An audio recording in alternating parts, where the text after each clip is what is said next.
Hello everyone, আসসালামু আলাইকুম। শুরু করছি ব্রন টু বি ভিলেন, লিখনীতে মিথুবুড়ি, পর্ব সংখ্যা 15। সামনে লেকচার দিচ্ছেন প্রফেসর আনাম। আক্ষরিক অর্থে তিনি একজন সার্জন। সপ্তাহে 2 দিন ভার্সিটিতে লেকচার দেন। অন্যদিন হলে প্রতিটি লেকচার পূর্ণ মনোযোগ আর গুরুত্ব দিয়ে নোট করত। কিন্তু আজ কিছুতেই ক্লাসে মন বসছে না এলিজাবেথের।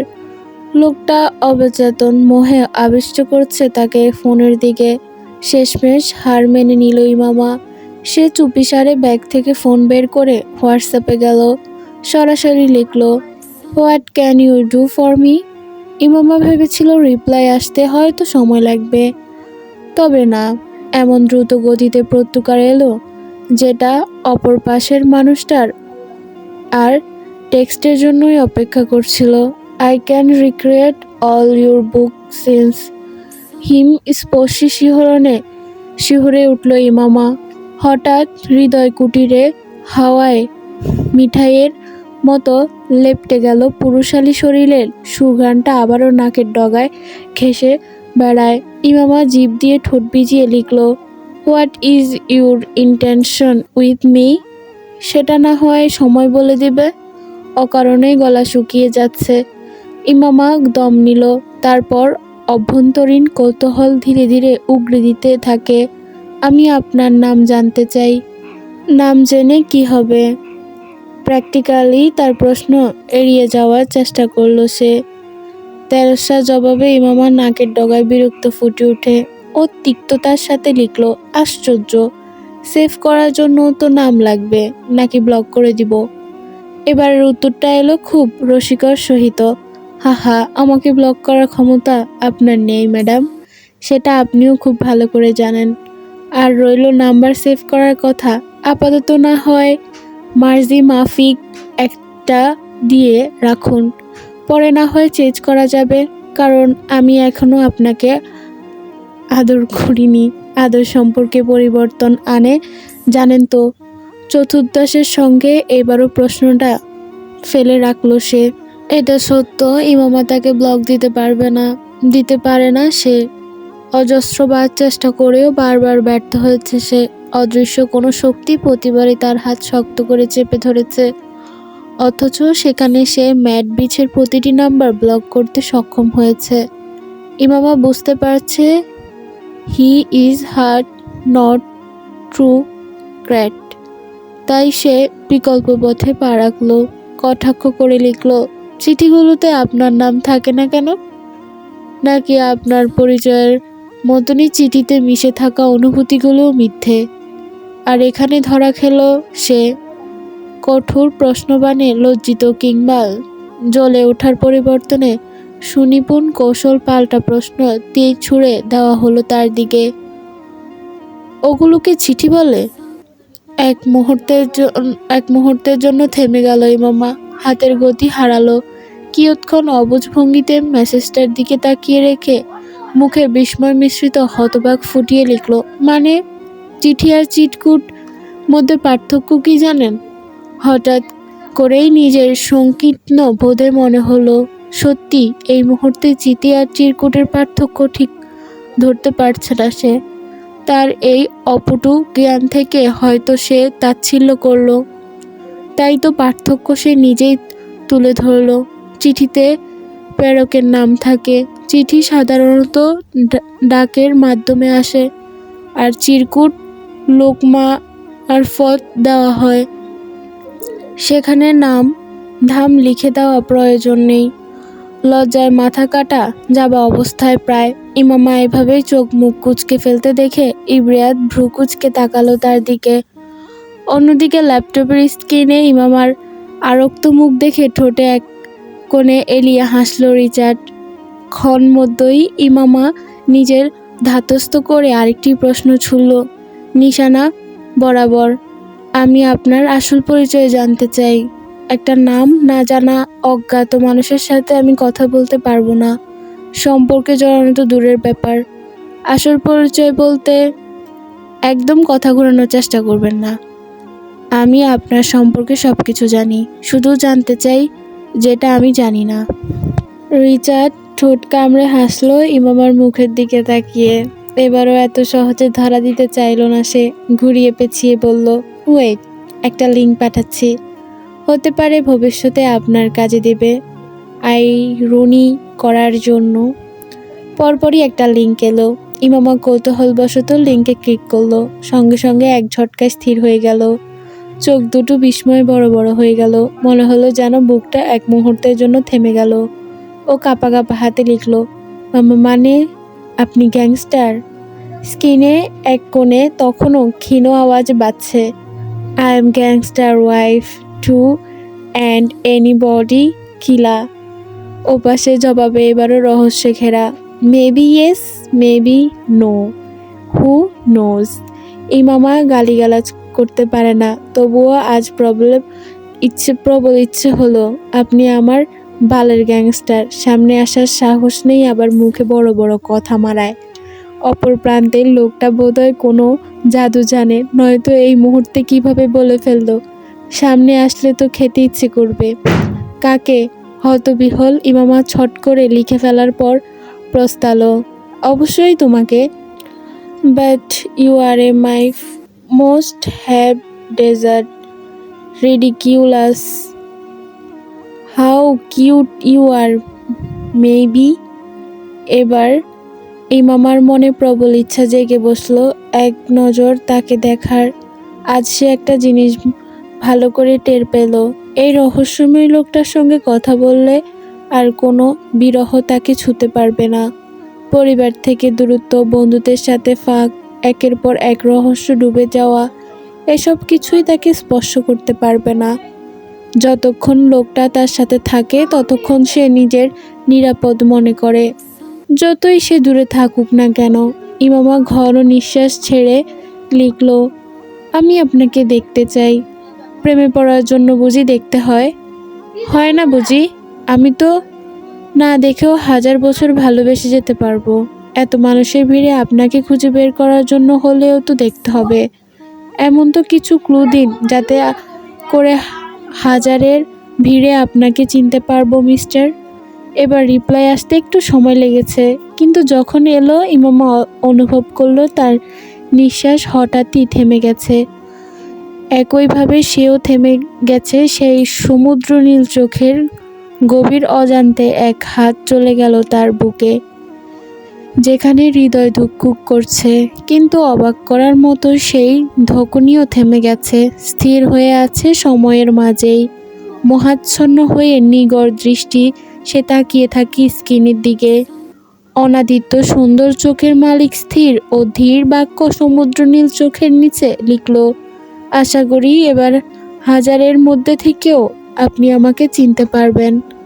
লোকটা ভুল বলেনি, তার চোখের অসীম নীল আকাশের মতো গভীর চোখের তীক্ষ্ণ চাহনি তাকে 1000-এর লোকের ভিড়ে মধ্য থেকে আলাদা করে তাকে আলোচিত করবে। হঠাৎই ইমামার মনে পড়ে গেল পরিচিত একটি কথা, the plan was to never fill in love but is ice. মুহূর্তের মধ্যেই সমস্ত সংযম ভেঙে পড়ল, দ্বিধা উবে গেল, সব অনিশ্চয়তা মাটিতে মিশে গেল। ইমামা বুঝলো সে নিজে হারাতে বসেছে। লোকটা ঠিকই তার জালে জড়িয়ে নিয়েছে। তার কথাই ঠিক ছিল, ইমামা তার প্রেমে পড়বে, সে বাধ্য করবে তার প্রেমে পড়তে। I know you are trying to trust me, right? I will kill you if you ever ফ্লুরি find something like that. Richard হাসল তার বোকা হরিণীর মুখে অবুঝের মতো কথা গুনে। তবে সে খুব আগ্রহ নিয়ে জানতে চাইল, ডু ইউ হ্যাভ উইয়াপেন্স? থতমত খেয়ে গেল ইমামা। সত্যিই তো তার কাছে কোনো অস্ত্র নেই, কিন্তু এই মুহূর্তে একটা শিকার করা মানে হার মানা। হঠাৎ ইমামার দৃষ্টি গিয়ে ঠেকল বলপেনের উপর। তৎক্ষণাৎ তার মাথায় বুদ্ধি খেলে গেল। সে বলপেনের তীক্ষ্ণ ধারালো চিপ বের করে সেটার ছবি তুলে পাঠিয়ে লিখল। রিচার্ডের ঠোঁটের কোণে সরু এক ব্যঙ্গ হাসি ফুটল, কিন্তু পর মুহূর্তেই হতচকিত দৃষ্টিতে থমকে গেল ইমামা। কেউ এতটা ধূর্ত আর কপাট হতে পারে এই ভাবনাতেই জমে গেল সে। স্ক্রিনে ওর ভেবাচেকা খাওয়া অভিব্যক্তি দেখে রিচার্ডের নিচের ঠোঁটটা টেনে নিজেই ধূর্ত হাসল। কথার মোড় ঘুরিয়ে উল্টো ইমামাকে বিবৃত করে দেয় রিচার্ড। জবাব না দিয়ে এমন কথা বলল যাতে ইমামা আরও লজ্জায় পড়ে গেল। সে ছবি ক্রপ করে ইমামার হাতে বড় বড় নখের ছবির সাথে একটি খোলা you better field by. Richard উঠে দাঁড়ায়, ভাজ পাখির মতো তীক্ষ্ণ দৃষ্টি স্ক্রিনে নিক্ষেপ করে দীপ্ত পদক্ষেপে কনফারেন্স রুমের দিকে এগিয়ে যায়। ভরকে গেল ইমামা। চিবুক শক্ত হয় ওর, দাঁতের দাঁত চেপে লিখল, সার্চ এ চারা স্কেটারলেস। রিপ্লাইয়ের গতি দেখি ইমামা মনে হলো উত্তর যেন আগেই প্রস্তুত ছিল। সে বুঝতে পারল এই লোককে এত সহজে টলানো যাবে না। ইমামা আবার লিখল, আপনার হাইট ও খুঁটিয়ে খাটিয়ে সব জানতে চায়। তাকে দেখার প্রতি তার লাস্যময়ী হৃদয়ে অসীম আগ্রহ জেগেছে আজ। আরও ঝড়ের বেগে রিপ্লাই এলো এবার, কিন্তু কোনো মেসেজ নয়, একটি ভিডিওতে দেখা যাচ্ছে সুবিশাল একটি অফিস কক্ষ। যতটুকু দৃশ্যমান তাতে পুরো কেবিনটি আভিজাত্যপূর্ণ। ফোনটি টেবিলের উপর ক্যামেরা চালু অবস্থায় রাখা ছিল, এমনভাবে যেন ছাদ পর্যন্ত দেখা যাচ্ছে। হঠাৎ ক্যামেরার সামনে একটি ছায়ামূর্তি এসে দাঁড়ালো। পিঠ দেখানো যাচ্ছিল শুধু, শরীরের কালো স্যুট। সেই ছায়ামূর্তি হঠাৎ শরীরের টানার ভঙ্গিতে হাত উপরে উঠাতে তার হাত ছাদ ছুঁয়ে গেল। ইমামা চমকে উঠল। সে অবাক, লোকটা এমন চালাক দেখে বারবার শিহরিত হয়। সেই সাথে তার উচ্চতা দেখা বাধ্য হয়ে শুকনো ঢোক গেল। তারপর কয়েকবার ইমামা লিখল, 6 ফুট 2, 6 ফুট 3। ইমামা বারবার ভিডিওটি দেখতে থাকে। লোকটির কাঁধের দিকে তাকাতেই মনে পড়ে গেল পার্টির রাতে সেই এক ঝলকটির দৃশ্য। অজান্তেই ঠোঁটে হাসি ফুটল। তখন লেকচারের ফাঁকে প্রফেসর আনাম কয়েকবার ইমামার অন্যমনস্কতা লক্ষ্য করছিল। ফোনের দিকে তাকিয়ে ওকে হালকা হাসতে দেখলেই হঠাৎ ডেকে উঠল, ইমামা। ইমামা চমকে উঠে দাঁড়ালো। প্রফেসর আনাম তীক্ষ্ণ দৃষ্টিতে সকলের দিকে তাকিয়ে প্রশ্ন ছুড়ল, হোয়াটস অন ইউর ফোন? ফাঁকা ঢোকের সঙ্গে ইমামা থমকে যায়। ক্লাসে সবাই তাকিয়ে আছে তার দিকে। ইব্রিয়ার দাঁত গ্লাস করে নীরবভাবে দৃষ্টি রাখছে তার উপর। সে কয়েকবার সাবধান করেছিল ওকে, কিন্তু ইমামা ফোনে এতটাই মগ্ন ছিল যে প্রফেসর আনাম আবার বলেন, আনসার মি। ইমামা বুঝতে পারছে না কি জবাব দিবে। অপ্রস্তুত ভাব তার চেহারার। রিচার্ড তখন কনফারেন্স রুমের সবচেয়ে উঁচু চেয়ারে বসে আছে। তার সামনে 4টি ভিন্ন দেশি শীর্ষ ব্যবসায়ী বসে আছেন। আজ বড় একটি ডিলের মিটিং হওয়ার কথা ছিল, কিন্তু রিচার্ড সে ছিল না সেখানে। অথচ এখানে তার একটা মতামত সব থেকে বড় ভূমিকা পালন করেছে। সকলে অপেক্ষা আছে শুধুমাত্র তার একটা সইয়ের জন্য, কিন্তু তার মনোযোগ কনফারেন্স রুমের দিকে ছিল না। সে এক দৃষ্টিতে ল্যাপটপের স্ক্রিনে তাকিয়ে আছে, পলকহীন দৃষ্টিতে, আর বজ্র গতিতে ফোনের কিবোর্ডে আঙুল চালাচ্ছে ফোনের দিকে না চেয়েই। রিচার্ডের পাশে প্রাচীরের কাছ দাঁড়িয়ে আছে লুকাস। হঠাৎ রিচার্ডের অনুভূতিশূন্য মুখে তেজের আঁচ অনুভব করতেই সে সতর্ক হলো। রিচার্ড শক্ত চিবুক করে লুকাসের দিকে তাকালো। তার সমুদ্রনীল চোখের সাদা অংশ রক্ত লাল হয়ে উঠেছে। রিচার্ডের দৃষ্টি পড়তেই লুকাস তৎক্ষণাৎ বেরিয়ে গেল, সঙ্গে সঙ্গে কাউকে ফোন করলো। ইমামা তখন চুপ, অসহায় লাগছে তাকে। প্রফেসর আনাম পড়াশোনার ব্যাপারে খুবই কঠোর। তিনি শক্ত গলায় কিছু বলার আগেই স্বয়ং প্রিন্সিপাল এসে তাকে ডাকলো। প্রফেসর আনাম ইশারায় ইমামাকে বসতে বেরিয়ে গেলেন। সবকিছু আবারও আগের মতো অস্থিরতা, অপেক্ষা আর রোমাঞ্চ হয়ে যায়। ইমামা এবার লিখল, আমি কিভাবে বিশ্বাস করব এটা আপনি? প্রমাণ দিন। কেমন প্রমাণ? আপনার কোনো এক সিক্রেট বলুন আমাকে, যেটা আর কেউ জানে না। আমি খুব ভয় পেলে কিংবা নার্ভাস ফিল করলে আমার হাত কাঁপে। এই সিক্রেট আর কেউ জানে না। আমার দুর্বলতা আপনিই প্রথম জানলেন, এলিজান। ইমামা একটু আশ্চর্য হলো বটে, তবে এটা নিয়ে তেমন মাথা ঘাড়ল না। পরবর্তীতে প্রশ্ন ছুড়ে দিল, আপনার বয়স কত? বুড়ো হওয়ার ফার্স্ট রেঞ্জে আমি কত? 14/2/2098। একত্রিত হিসেবে যা আসে। ঘুরিয়ে পেঁচিয়ে উত্তর না দিলে সোজা উত্তর দিতে কি আপনার কষ্ট হয়? ডক্টরকে জিজ্ঞেস করতে হবে। কি সোজা উত্তর দিলে ঠিক কোন জায়গায় কষ্ট হয়? যত সব। 24/12/2002, রাইট? ইমামা অবাক হয় না। সে লোক বাড়ির সমস্ত গার্ড কিনে নিতে পারে। তারা সামান্য জন্মসাল বের করা অসম্ভব না। ইমামা তার মতো এত পেঁচালে না। ফাদার দীর্ঘক্ষণ ধরে কনফারেন্স রুমে দরজার সামনে দাঁড়িয়ে আছেন। তার ঠিক পিছনে লোকাস ভীতু চোখে রিচার্ডের দিকে তাকিয়ে আছে। তার শুকনো ঢোক গিলে বারবার। রিচার্ড ফোনে আবার ল্যাপটপে এতটাই ডুবেছিল যে ফাদারের উপস্থিতি টেরই পায়নি। ফাদারের চিবুক ক্রমশ শক্ত হয়ে উঠেছে। 2 হাত শক্ত করে মুঠোবদ্ধ করে রেখেছেন। কনফারেন্স রুমে উপস্থিত বাকি টপ বিজনেসম্যানরা থতমত মুখে বসে আছে। তাদের কারোরই সাহস নেই সামনের মানুষটার বিপরীতে একটি শব্দ উচ্চারণ করার। ফাদারের চোয়ালের কোদের স্ফূর্ত আরও তীব্র হয়ে উঠেছে। তার সাথে বাড়ছে বিস্ময়ে রিচার্ডে এভাবে দেখে। তার হৃদ এমন ছিল না। যে ছেলে টাইম ওয়েস্ট মনে করে কোনো সোশ্যাল অ্যাকাউন্ট চালায় না, প্রয়োজন ছাড়া ফোন ল্যাপটপ হাতে নেয় না, যার পৃথিবী ঘুরে কাজ ডিল টাকা, সে রিচার্ড আজ ল্যাপটপের সামনে এভাবে বসে আছে, এভাবে ব্যস্ত হাতে ফোন চালাচ্ছে, আর সেই চোখের দৃষ্টি। এত বছরে তিনি কখনো রিচার্ডের চোখে এই চাহনি দেখেনি। আর নিজের ধরে রাখতে পারলেন না ফাদার। ক্ষিপ্র গতিতে এগিয়ে গিয়ে টেবিলের উপর থেকে ল্যাপটপ ছুঁড়ে ফেলেন নিচে। তারপর চিৎকার করে উঠলেন, what the hell is going on here? এটা মিটিং রুম, কোনো গেমিং জোন না। রিড, কি হয়েছে তোমার? কি চাইছো তুমি?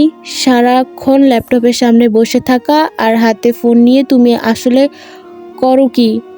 24 আওয়ার্স মিটিং রুমে কি কাজ তোমার? কোন দুনিয়ায় বাস করছো তুমি? ব্যবসা বাণিজ্য লাটে তুলে দিয়ে ঠিক কোন জগতে আছো তুমি? সে রিচার্ড কায়নাতের লাভ ছাড়া কিছু বোঝে না, যার একটি ডিল মানেই ভাগ্যের মোড় ঘোরা। সে রিচার্ড কায়নাত 6 বিলিয়ন টাকা লস করলো কিভাবে? তুমি কি আদৌ নিজের মধ্যে আছো? ফাদারের গর্জন তখনও কনফারেন্স রুমে কোণে কোণে ধ্বনিত হচ্ছে। উপস্থিত সবাই আতঙ্কে উঠে দাঁড়িয়ে গেছে। সবার মুখে অস্পষ্ট ভীতি। লুকাস ভয়ার্ত চোখে রিচার্ডের দিকে তাকিয়ে আছে। সবার চোখে মুখে আতঙ্ক ছায়া ফেললেও রিচার্ডের মুখ শান্ত। সে ধীরে ফোনটা নামিয়ে রাখলো। চোখ বন্ধ করে কোড সংবরণ নিজের মতো করে চেষ্টা করছে। ফাদার সূক্ষ্ম দৃষ্টি ওকে পরোক্ষ করলেন। তারপর সন্দিহান গলায় বললেন, কোনোভাবে তুমি কি আমার মেয়েকে? সম্পূর্ণ বাক্য শেষ হওয়ার আগেই রিচার্ড বিস্মিত হলো। থমকে যাওয়া মস্তিষ্কে রক্তক্ষরণ শুরু হয়ে মানুষটা যেমন ঝাঁকিয়ে ওঠে, ঠিক তেমনভাবে দাঁড়িয়ে চিৎকার করে উঠল ফাদারের দিকে, do not forget, you are talking to a king. রিচার্ডের বজ্র কণ্ঠে সবাই কেঁপে ওঠে। এক পা করে পিছিয়ে গেল। লুকাসের মতো ঠোঁট ফাটা মানুষটাই পিছিয়ে গেল। কেবল ফাদার অটল। সে যেন গভীর অরণ্য, 2 হিংস্রের মুখোমুখি সংঘর্ষ। This is my kingdom, okay? Richard রক্ত খুব চোখে চোখ রেখে বলল ফাদার। রিচার্ডে আর এক মুহূর্ত দাঁড়ালো না। রাগে ফনা তুলে উঠে সাপের মতো হনহনিয়ে বেরিয়ে গেল বাহিরে।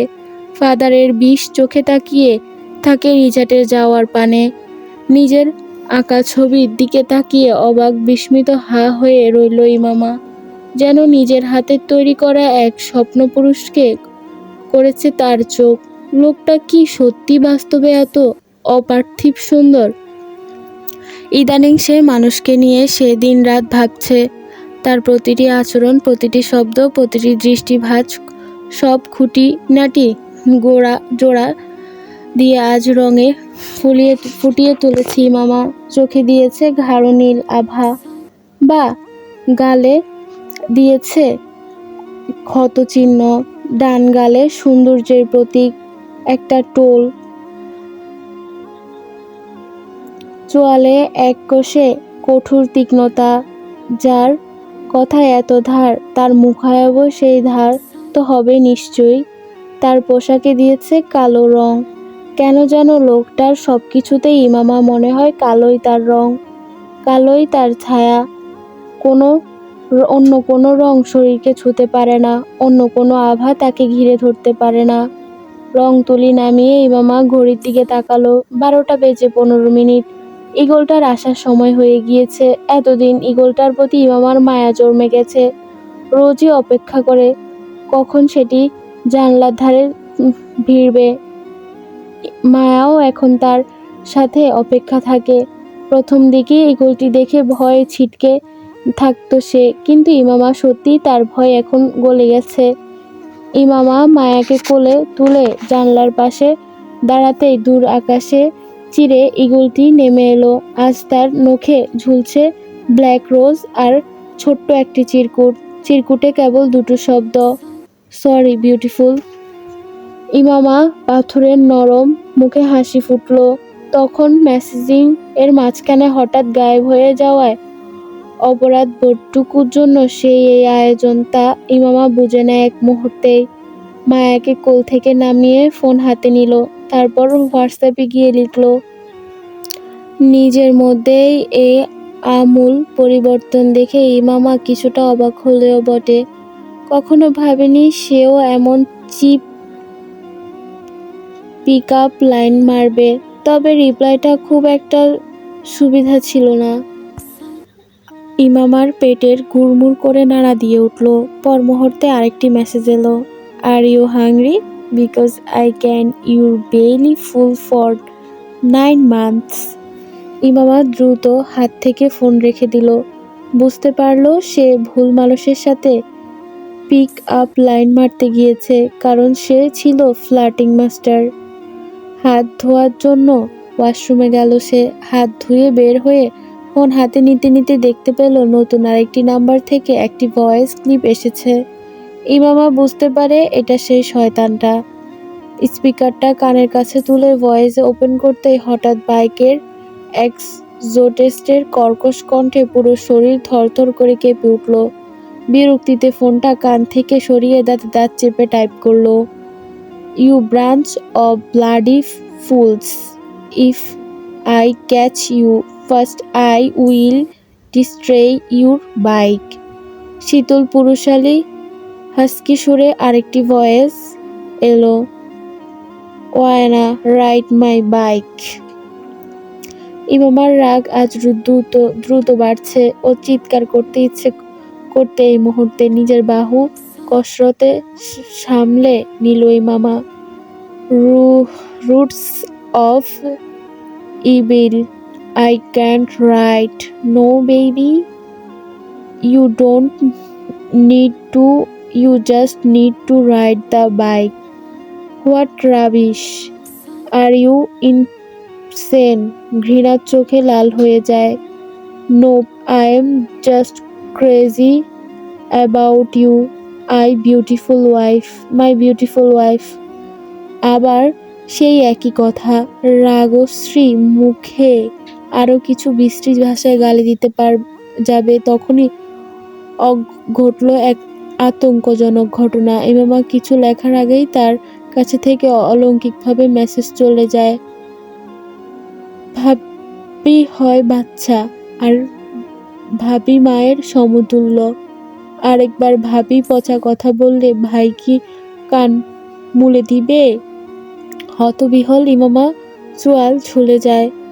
ততোধিক বিস্ময়ে স্বতঃস্ফূর্তভাবে কলি কোমল ঠোঁটে ফাঁক হয়ে গেল।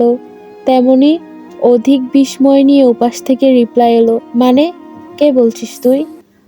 আবার একই ঘটনা, অলৌকিকভাবে আরেকটি মেসেজ ছুটল তার তরফ থেকে, তবে এবার ছিল নিঃশব্দ হুমকি, ইউ সেভড ফাদার।